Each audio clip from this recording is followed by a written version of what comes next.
बिस्मिल्लाहिर्रहमानिर्रहीम अस्सलामु अलैकुम। नाज़रीन, ये मेरी कपास की फ़सल है।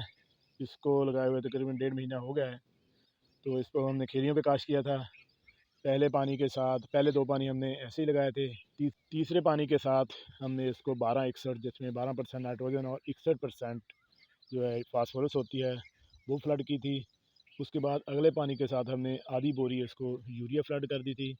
और अब जो है इसका 5वां पानी है, तो 5वें पानी के साथ हमने यूरिया की जगह मैग्नीशियम सल्फ़ेट, ये देखिए ये मेरे पास मैग्रूट के नाम से मैग्नीशियम सल्फ़ेट है। ये इंपोर्टेड में है और ये भी 25 केजी का बैग होता है।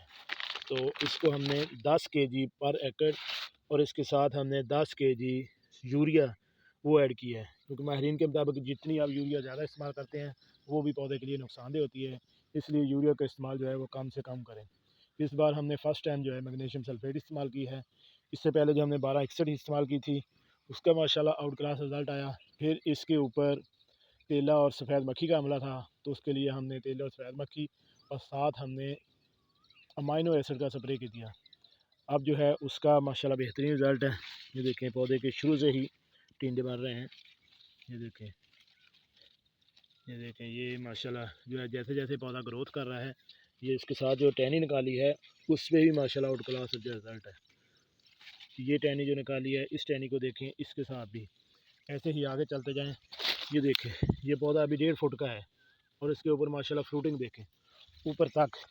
जो है अमाइनो एसिड का हमने स्प्रे किया। अमाइनो एसिड के स्प्रे से ही माशाल्लाह बहुत बेहतरीन रिज़ल्ट जो है वो मिल रहा है। तो इस बार मैग्नीशियम सल्फ़ेट इस्तेमाल की है। मैग्नीशियम सल्फ़ेट का भी कहते बड़ा बेहतरीन रिज़ल्ट है, तो हमने फ़र्स्ट टाइम इस्तेमाल किया है। तो अगले हफ़्ता या 10 दिन के बाद हम आपको दिखाएंगे कि मैग्नीशियम सल्फ़ेट से माशाल्लाह इसकी भरपूर जो फ्रूटिंग भी होगी, कद में भी इसके इजाफ़ा होगा और फसल में माशाल्लाह खुशहाली यानी हरियाली हर तरफ होगी।